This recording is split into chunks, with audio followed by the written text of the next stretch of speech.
Okay. Y'all have a lot of questions about towing with the RAV4. But if you're new here, I'm Aaron. I am half of Aaron and Amanda, and we have an Airstream Basecamp 16 that we tow with a 2021 RAV4 Adventure.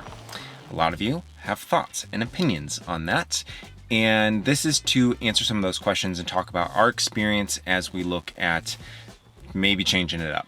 So going back, when we decided to get into all of this, to buy the Airstream and to buy this RAV4, hey Carmen, woo! We originally had a Corolla and lived in the city of Chicago in a townhouse with a single car garage. And so we were looking to stay as small as possible so that we could still navigate the city and have kind of a daily driver of a vehicle as well. So we needed something that had the capacity, but also worked just as a daily driver.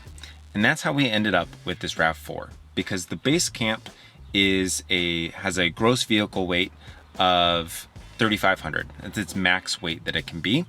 And so when we were looking at it, we looked at towing capacity, because that is what is marketed by all of the car brands.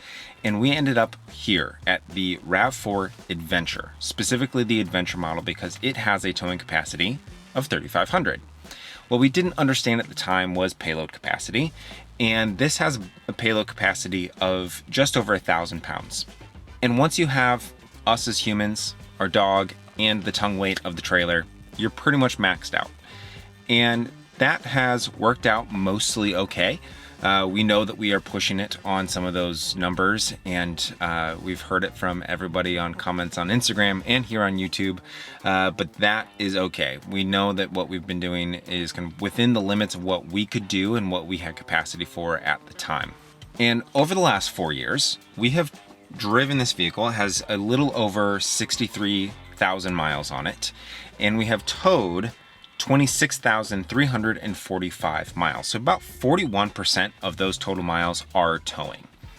And that has been over the course of 4 years. We've driven it all the way across the country to California. We've gone to Arizona a couple of times, to South Dakota. We've gone out east to Vermont and West Virginia. We've gone south to Alabama and Mississippi.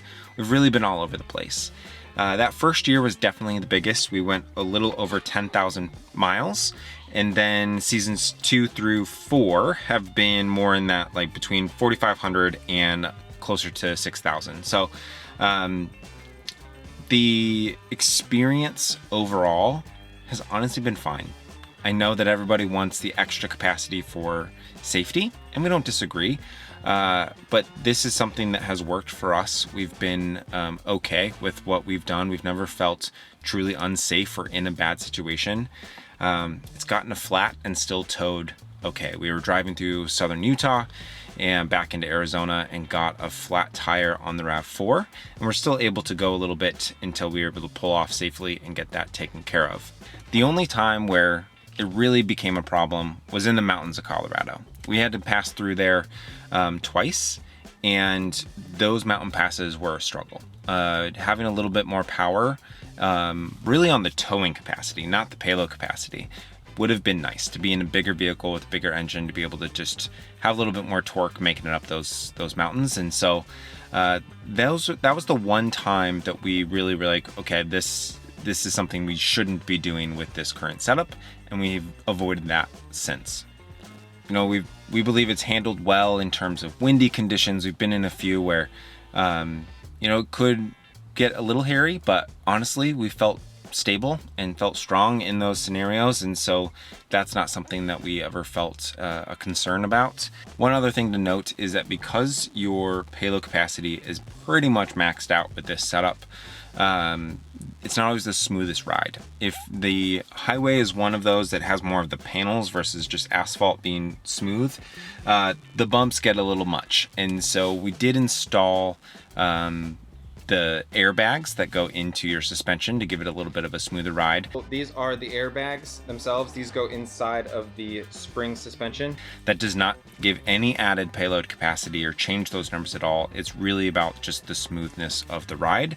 And when appropriately aired up, those do wonders. It really helps with smoothing out that ride. One question we see a lot in the comments is about maintenance and if we've had to do anything extra with this setup. And honestly, no. When we bought this car, we bought the extended Toyota Care Plus package, and that means every 5,000 miles we get oil changes and tire rotations as appropriate. And then they always do an overview and kind of checking for other things. So we have had the tires fully replaced, we've had brake pads replaced, and we have had one oil pan leak. Oil pan's leaking. I recommend a reseal. That honestly was just kind of wear and tear of a vehicle and could happen to anybody. So not necessarily something that came directly from towing, but that was taken care of as part of that normal ongoing maintenance as well. But where are we going from here?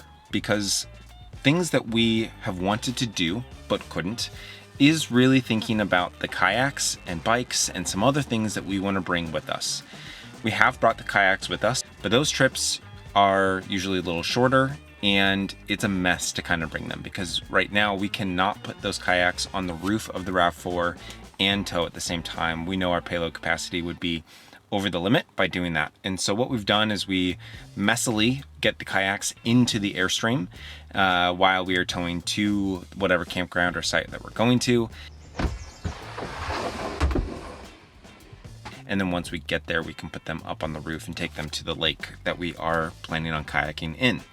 And that's just not the most convenient, and it makes the Airstream a little messy. And so our hope is to be able to have a vehicle that we can bring the kayaks in a more seamless way and not necessarily pack those into the Airstream, which is where we're trying to have a nice clean living space. And so we are doing some test drives and negotiations on a vehicle right now. What do you think? I like the blue. Yeah, it feels a little big. Good thing we didn't go for the Yaris to this. Hoping to have a fun update on that here soon. So make sure and hit subscribe to kind of see all of that. We'll be making videos about it and the numbers on that and weighing that whole new rig. But we are looking at trading this in and making a change. And so more to come on that. But we know that this is a very common question that we get, people asking us how the experience is so far, if they should get it for their setup. And we want to be clear that we are not making any sort of recommendations for other people or saying, yep, everything is 100% safe, you're going to be totally good out there. You're going to have to do the numbers for yourself and decide if that is kind of within your comfort zone. Up to this point, this RAV4 has been within our comfort zone, knowing the limits and not pushing past those limits of kind of the mountains of Colorado and the payload of being able to put other things here in the vehicle with us. But if you do have other questions, leave them down below. We will do our best to answer those and give you as much information on our experience as we can. But we'll be quickly and hopefully soon transitioning to a new vehicle, which is pretty exciting. So make sure and hit subscribe to find out where in the world Carmen goes next.